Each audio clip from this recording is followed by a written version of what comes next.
Fáilte hiig muine muice inniu is muise Ciarán Murray. Chlár speisialta a going inniu le agla fada le Muiris Ó Fiannachta, iar-bhainisteoir le Raidió na Lifa, a dairí as an post le déine tar éis beagnach 20 bliain. Bhí córa agam le Muiris agus an chéad ceist a churméid na céirdíad na difriochtaí is mó a tháinig sé, an am a thosaigh sé agus a chréicní sé. Socha tharla achra móra le lin an ama sin breis agus 8 mbliana a cha mé mar bhainisteoir mar sin tháinig mé isteach mí bhean fórgábhíle sa 7 agus tháinig deir le mar raibh sin ag deirbhí anar na bliana seo. Agus táirthaí ganna chud rudaí le lin an ama sin sa saoil goiteanna agus an éireann a chun óí Raidió na Lifa freisin. Nuair tháinig mé isteach bhí trúr fórne a gobar sa stáisiún nó trúr go le, bhí trúr agan lán aimsire a rith na seachtainna, bhí banisteoir mé hain, bhí technóir agus bhí chláireachtere agus mar aon le muir ar seachtainna páirt aimsire. Agus faoin am gur ág mé ag deire bhí anar na bliana seo bhí deithnúir a gobar sa stáisiún, so burad mór é sin tá cinál bhád níos mó deisina síle me an don stáisiún inis agus líon fórna an stáisiún breis agus dúbailte agus sais chabhraigh an ógriacht ar éirigh linn áil margheallar an lasúar 8 na deangacha daon duna nach ag sin tá agus seans mac ag an aon atá gceist leis an chláir seo ghfuil íochailnis ar chomhlachtaí poiblí 20 fangéid dá mo séad fógraíochta a chahabh ar ógraí trí go aige agus caiith siad 5 fangéid a chahabh ar na meán go aige ar ógraíocht ar na meán go aige mar sin bhainne mar lán leas as sin I Raidió na Lifa agus bheidíon mar ghlacha mar gachbuntáiste sin déitmis agus bhéidir gan incom fógraíochta a bhí agan ó sin min 2020 bhí níos lú ná €3,000 sna conta sé dearna bliana ó thaobh incom a bhí tiltte agan ó chuirsaí fógraíochta sin sa bhliain omláin agus an sin faoi dhearra 2024 bhí breis agus tríchéad 3,000 á heile ag an stáisiún agus ba iompú ómhór é sin ó thaobh well na ngach éin. Tá déanana fééis sin mar iúnach ó thaobh éisteach leis an méid airgid á gceist na sin, agus margheall ar an bhuireann an raibh sé deacair roimh sin daoine a cumad? Ní hé go raibh sé deacair bíonn sé gcónaí deacair aber daine a bhfuil an talan acu mar chraoltóirí a chumad mar chraoltóirí deonacha. Bin an dúshlán is mó bhí Raidió na Lifa a gcónaí thar na blianta agus is 6 claimh le ráthaobh a seaithe sin mar meallanta daoine anna wathe I Raidió na Lifa agus síle man annach chuid stáisiún radio pobl thar timpeall na tíre ach tá tradiisiún láidir Raidió na Lifa go háirithe ó thaobh craoltóirí óga a orbert agus a sppraga na scéalna a thuirtómh le bheith na láthrairí maithe ag feidhmiú trí go aige agus na daine is cumasaí beidir nó bhfuil an talan is mó le sunrú iontu.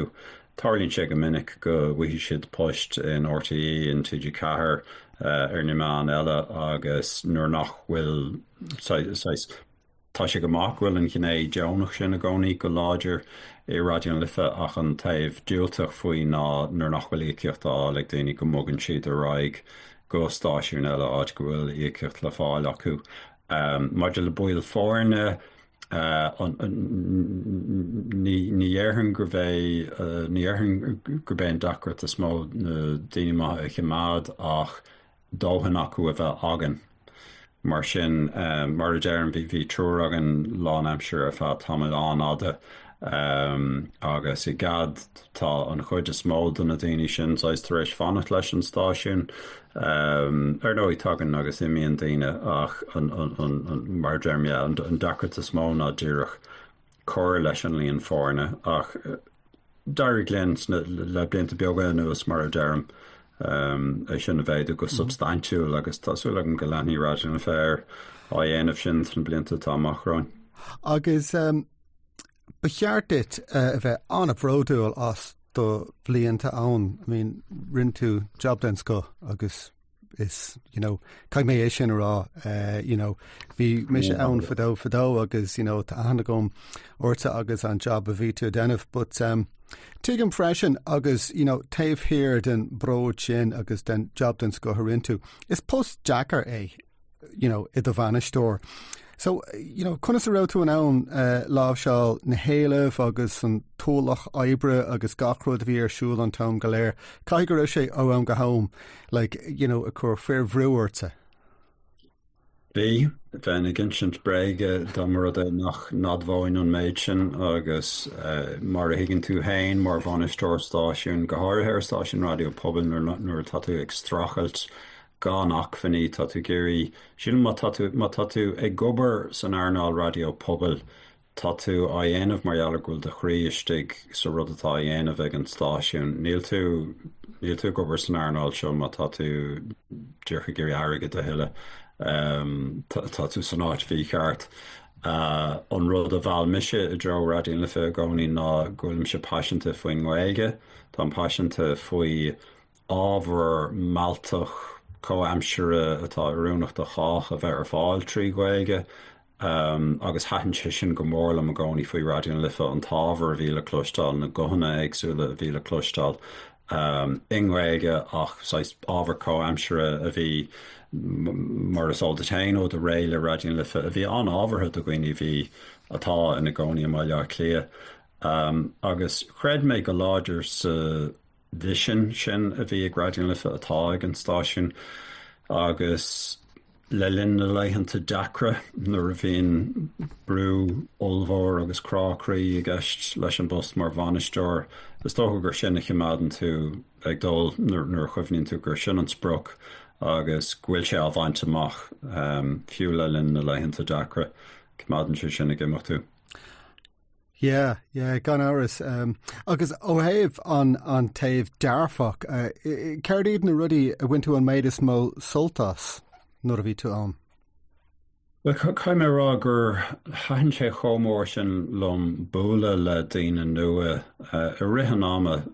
ríis mar solta do da hain bín daoine ag teachtasteach agus I gimach trí gháirse stáisiún radio poblbal agus tá roinnt daoine anan leis an stáisiún ar feadh tréimhse anáda. Tá daoine fós I Raidió le a bhíonn sin ag an tús nach mór cinnte sna luamh léanta thosaigh an stáisiún ag creile go lán amsir a 1993 agus tá aithne agam mar chúpla duine atá cinnte an sin fós go dtíon lá aniu atá aniuhan a thosaigh in nócha cethir nócha cuaig. Ach an sin tá daoine eile hagan isteach caitheann siad beidir 7 linn agus an sin tá siad imethe agus thar na blianta is tócha bhfuil tar éis casa le dá riire leis na bhfuil cinnte na céite agus na céite ach tá seans gom tar éis castáil leis na mílte duine mariaal ar an bos de Raidió le agus is privilege é casa le annach chuid den na daine sin agus fecinn tú an sásamh a bhain siad san as rud éigen íanamh trí Gaeilge ar Raidió le go minic rud éigen nach le seo nó nach feicá ar aon bhean eile rudí tharbheith nuálach tharbheith cinál splóideach go minic agus tíor rudí a churach clondar a choraí stocha mar cinál mar chunas mar dhéarn mar bhar feabhsir sin ar fad ar nó bin sé go handasnar aon tú ahantas ó de chóghlacathe san airnáil chlósarach agus nuair a bhuaigh Raidió le stáisiún radio na bliana ag féile na meán Celtach in 2013 an chéad ó ba Raidió le an chéad stáisiún radio poblbal riamh a bhuaigh an gradam sin rih sin bhí sé gcónaí buaite ag stáisiún de chud an BBC nó RTE agus bhí mar tá dúsin buaite agan faoi chrí ó hin ag chur 2013 san áireamh so Muiris 2022 agus 2024 agus sin dúis bhfuil an éilehar agus bíon na stáisiún BBC ar fadatá Crealas na Muntangacha sa bhreatain agus dúisgurt éireann san áireamh an sin do gnách sa chomórta sin agus bíon RTí Radio na Gaeltachta agus stáisiún eile ó na tíortha Celtacha agus den chuid is mó is stáisiún iad a bhfuil na Bush Age atá acu anmhór tá i bhád ar níos mó daoine a gobar an tú ná mar tá gobar Radio na Lifa mar sin. Sílim gur is aitheantas álinn é ar an écht dá riire sílim atá a dhéanamh ag Radio na Lifa bheag an achfaní mar deirtar an té nach chu láidir ní falládó bheith glic agus sin gur raibh agus ghuiil Radio na Lifa glic. Bheith a gcónaí anna glic. nó mar dearann tú conéis sin a bhchant 3 uair is rud den scothaí agus gan éiris an chéad uair riamh a bhuaí radio pobal lei sin freisin. Agus dúirt mé sin hana bu cheart go mbeadh tú anna bhródúil a sin. A bugad ón sin go dtí cuasaí ceol tá clú agus cála Radio na Lifa mar dhealar an ceol gothratha an ceol déanaach san ihe. Is sais beagnach saoil eile ag Radio na Lifa. An dóileat an ra deise go riamh do chud ceol féin a chlisteáil ar Radio na Lifa an ra tú ann bhrú an cénsáis ceolta death metal sais an rud sin an ra? Well, den an rud a bhil mé a dro Radio na Lifa an chéad lá riamh ná an oscailteacht sin ar an stáisiún do gach sean ra ceol faoin spéir agus tá daoine fós deir daoine lomp go dtí an látá nniuhan. Gomininic daoine nachfuil gailge acu nó nachfuil níos mó ná gailge na scoile acu. Deir siad go rogha ceol is fearr atá le cloisteáil ar aon stáisiún radio sa tír le cloisteáil ar Radio na Lifa agus nílam árá sin mar nílam sé gobar leis an stáisiún a heile. Credim dá riar gur sin mar atá bhfuilhin aon duine de chud éistóirí atá bhfuil an ngóháin an aiceó agus iad a géisteach leat. Má dhéanann siad cuardach Google ar Reddit Radio na Lifa music focla dá lehéid tuí siad ar chná nó thread anspéisiúil chunicimar ar Reddit le déine. Daoine ag mula an stáisiún as ucht an réimse ceol. Agus nuair bhí mise in mo Wachlein here in Hartar bhíon gá bhíle massam. Bhí Carol le Grithar bhí a chur chlár techno a láthair a Radio na Lifa trí gailge agus ag an nám níor hiag mise gur creaaltóirí deonacha a bhí a creile ar Radio na Lifa. So ddífric méid ó céint lí go sé an gig seo agus tuair sin gáilteachtar dul deanghil leis an maisteoir fanúla mac é a bhí mar bhainisteoir ag an nám agus tam cinnte go dúir sí chlárdait, so chuaigh méid deanghil le fanúla. Dúir siúr me dosa bara an chlár cainte atá fósách réile ar Radio na Lifa sa látániuhan fis fasa a chur a láthair ar dús. Ach dúirt mé le dá riire an rud a bhí mé gur dhéanamh ná chlár miotal a chur láthair ar Radio na Lifa agus tam broadúil ará go raibh mé ar an chéad láthair radio chur chlár miotal a láthair ar stáisiún radio trí gailge agus stocha gur cinál Simbal maithe sin don rudaí an Radio na Lifa gnéanann sé rudaí nach saolítear go minic leis an gailge agus go gcuireann sé stof ar fáil nach fiú ó héamh ábhar ceol go gcuireann sé seanraí ceol i láthair an éistóra nach cloisí siad ar stáisiún eile. Gan áras agus ní léon duine ará nach bhfuil an ceol tradiisiúnta táhaach agus nach bhfuil an nascláidir an leis an ghilge. Ach chun éisteach le techno agus an miotal agus gacrúd mar sin agus an ghilge, bhí sé sin sais rud táhaach ar rinn Radio na Lifa freisin. Agus is lí éigen is sais ghilge teanga na carraach is lí éigen leis an miotal agus an techno agus é sin. Ó héamh an ré seo is ré dearfach don ghilge tá mar cain faoin cáilín ciún, tá mar cain faoin nícap agus an rud sin. Is dócha go raibh Radio na Lifa ag immar pár táhaach sa sin freisin, chuna sa ecinn tú é sin? tána chuid caiinteanna leitheanta seo ar an cinál kneecap effect mar gléintse ar agus daoine a bhela a dro na Gaeilge agus tá cinnte tá rud speisialta ar le á dhéanamh ag kneecap mar grúpa rap. Tá foiineh ar le sa rud atá dhéanamh acu leis an Gaeilge. Agus is tócha ceanglíonn sé siar go dtí an rud atá dhéanamh ag Raidió Lifa le breis agus trocha bliain an ús ó thaobh an gomininic ceol urbach sin an ceol uamrion urbach ó thaobh ceol electrónach, rock ceol metal gachard faoin spéir dá riire agus é á dhéanamh trí Gaeilge le foiineh agus beidir sais buachlaí agus cailíní dána an ámanta ag dul ar an air agus sais is canál leanúnachas an tradiisiún sin atá ag gceist le kneecap so dhearhanse gohfuil tá rud iontach agus rud speisialtá dhéanamh ag kneecap agus ar chlí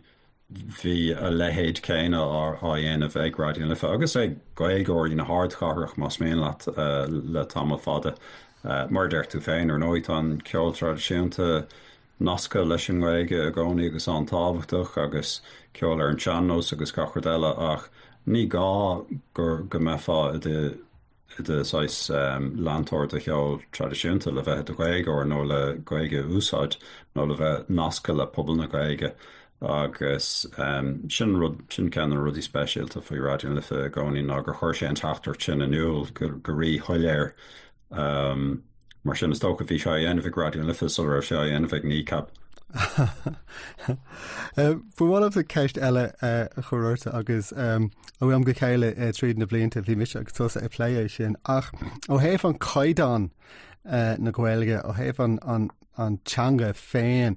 Is tócha go tháinig tú a lán daoine a bhí lá le foiineh agus lá le passion agus gaciil rud ach ní rah an caighdeán taobh hirirde. Conna sa bhí sé sin tríd na blianta ag féchan siar. Bhí sé sin na gcónaí na cheist bheo agus bhí ó húsáma go bhvistam agus mé caint leis na daoine bhí th timpeall ar a bunaíoch Raidió Lifa hí ceist na gcónaí ag an tús faoi céin cheanál bara nó caighdeán a bheith ann chun daoine a ligean ar air agus is rud subíochtú le beidir cho fada agus bhfuil duine réasúnta lífa gur féidir le cumarsáidí dhéanamh trí Gaeilge agus gnéanann siad seach níhil an sin tá spáistó bheith an air mar lí is scáán ar phobal labhair na Gaeilge i mbaile clia agus níos faide a ggéin se an meascán sin láthirí agus cainteoirí chluiseann tú ar Raidió Lifa tá gachard ón gainteoir dúchais tá cainteoirí dúchais gailteachta i measc láthirí Raidió Lifa agus bhí riamh mar aon le caithfar adháil gohfuil a lehéad do rud ann agus cainteoir dúchais urbach nó cainteoir dúchais a dá san níos ag leart an Gaeilge an Gaeilge mar an chéad teanga acu so bháile ach nárás idir a níos bobbal gailteachta agus is cuid hábhachtach sin de bhascán láthirí Raidió Lifa se na daoine sin agus an sin daoine a dálam an teanga ar scoil nó a chealamhigh ar bhealach ag an éagsúil agus tá spectrum leathan an sin ach do stáisiún pobal tá sé fíor hábhachtach spás me sem thuirt don bhascán go hanna sin. Ní raibh riomh scrúdú ann scrúdú bhéal ann. Bhuilas agat mar bhainisteoir bíon ort masúnú a dhéanamh gcónaí ar chaidán na Gaeilge agus mar a derm is rud subíochtúil é an rud cheadig mise beidir mar chaidán tásúil Gaeilge le dul ar an air beidir go meachtaoine eile i gcarán faoi agus arán í cheart go mechan duine sin ar air níl siad an Gaeilge hever lífa a labhairt nó péir é agus an sin beidir go meachtaoine ar an taobh eile a dhearach go raibh mise róíon agus gur daoine bhar náirligh mise ar an air go chóidir scoile lo agus tócha sin ceann an ráil atá ag banisteoir stáisiún ná na cintí sin a ghlacha. Cinnte agus is tócha caiithú a bheith réalaíoch freisin mar tá lán éagóirí a dul tríd an choras atá an na níisne na Gaelscoil na Gael choláistí agus orintanta bíon cainúnt sais láidir blá clíoch ach líofa is slí aigen lán le muinín beidir lán le butún agus muinín ach an raibh sé sin dachar le dégóirí tócha ón ghailchaláistí. Tá is fenomén dá chu tain an rudaidirs me sé gcónaí ná mar chaintear is canteir dúchas mé féin sa bhéidir go raibh an gaige agan mar hanga teilig ag fása níos bhí gaige agam so raibh béarla agam mar sin tá nuair tá tú a chainteir dúchas uanta chuirn sé asta roinnt don an botún chluistáil roinnt don na paci marafacha mar déirtha ach bhí daine uanta bíon éistóirí beidir agsúil go réiteach radio na lifa na faibanna sin trí gcuoine a cheartú nó cibé rud é ach más rud é gur tháinig daine tríd an gcóras gailscoilíochta agus gur chahad péiméid blianta ceir bliana déag nó péir do town sa chóras scoilíochta lán gailge agus más rud é nar halahigh siad antanga i gceart i lúbíonn sin le linn na gearra bliana déag sin an sin níl féidir le radio na lifa trí gcuine a bheith tataisteach ar fá uair chléig nó gáin ag na seachtainna an gaige sin a cheartú. Is féidir an iireachtaí dhéanamh agus rudí áirithe beidir a lasú le postéirí sa stúdio ag rá aber bin áhar de chud YouTube seachas bhí sé sin áhar agus a lehéadí sin. Ní féidir gach fiber réiteach. Bínt deagar bheith i do bhainisteoir agus i do bhúntóir ag an am céine. Is dócha beidir an ceist dearnach ach cén tóchaí na eagann tú do radio na lifanis? Ceistá agus is tócha ní fúnsa a bheith sé beidir go bhfuil sé sin níos éasca é a ragart nó níos deacra níos am. Sin go bhfuil áit speisialta ag radio na lifa i gcríthe phobal na gaige am le clia sin ghfuil sé cinál fitte fuite tríd saoil gaige na hardcharach agus na guntaithe má gúirt mar tá anstáisiún ar nó le cloistáil sna contaithe th timpeall ar bhla clia. Agus sim go leanaí an is cinnte bhfuil ról an sin don stáisiún ó thaobh seirbhís fuaime ar le a chur ar fáil atá an éagsúil an stuff eile ar fada tá le cloistáil ar na hairthanta. Agus tá an uirtin rudí ag forbartain is ó thaobh stáisiún radio dramanaí eile a bheith a chur stuff ar fáil ar TikTok, ar SoundCloud, ar iTunes, gibéir gur cinál rud níos lethne atá stáisiún radio is ná díreach an seirbhís fuaime atá le cloistáil ar radio analógach. Is cinál moil léirúcháin nó production hubs atá sna stáisiún pobal go háirithe sna stáisiún phobal fiú. Agus sílim gur nuair bhí méid fágant an stáisiún ag deir a bhí anar bhí me an bhródal faoin chrota bhí ar an stáisiún agus an éiritin daine a bhí fósaigh tataisteach trí gcóirse an stáisiún ní hamháin ag déanamh clár radio ach ag déanamh na TikToks ag déanamh físe an YouTube sa stúdio tafada atá agan ag chur postálacha an ardéir na meán ho síalta le stuff maltach agus sim go leanaí sé sin an cinál conceap sin faoin mó léirúcháin nó an production hub sim go leanaí sé sin a raig agus go bhfuil go mé sin ag tarliú leis an stáisiún radio pobal ar fad chuma agus go bhfuil an teirbhís dhíogateach sílim chuma chotábhata céine mar nóí mátá cheangal idirlíon agat rud atá ag beagnach gachtainna ar domhan inis ar an ngutháin póca an sin is féidir éisteach le radio le féin áitir domhan ní gáidir a bheith le clia amháin mar sin nuair a bhí me sé ag fágant agus le roinnt blianta beaga anuas bhí mar a gcónaí ag rá nach seirbhís do bhla clia amháin a se radio le fi ag bhfuil radio le fi san ainm sa tlí chéine go mbíonn daoine ag léamh the New York Times nó the Washington Post nó ag géisteacht nó ag féchant ar the British Broadcasting Corporation ní gáidir a bheith sna hátainna leis na hanam nach sin agus sa tlí chéine ní seirbhís bhla cliaach í radio le fi nó níl sé teoranta do bhla clia ach an ard agus a seirbhís do phobal na gaige trí chéile a se an stáisiún sin. So sin mar a bhreathó an séir. Bhuairis Muiris le Raidió agus gnéirí leat le péród atá tú déanamh tar éis an saoil i radio na Lifa agus is tócha mar dúirt mé rinne tú dob den scoth nuair a bhí tú ann agus becheart go méid tú an bhródú las do blianta ann cúisle na carthach. Cúisle na carthach agus dúr bhil an focail buíocha se gáil le tain an sin chéar an tú takeíochtm nar bhí méid tosú amach ar maisteir agus is cohann ní raibh méid tosaí ó bhád mar bhainisteoir agus thug tú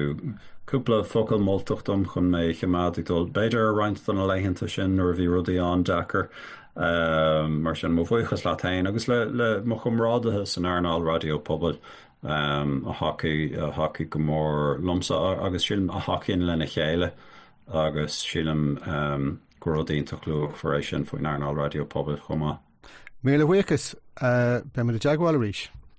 Gur mágad Ciarán.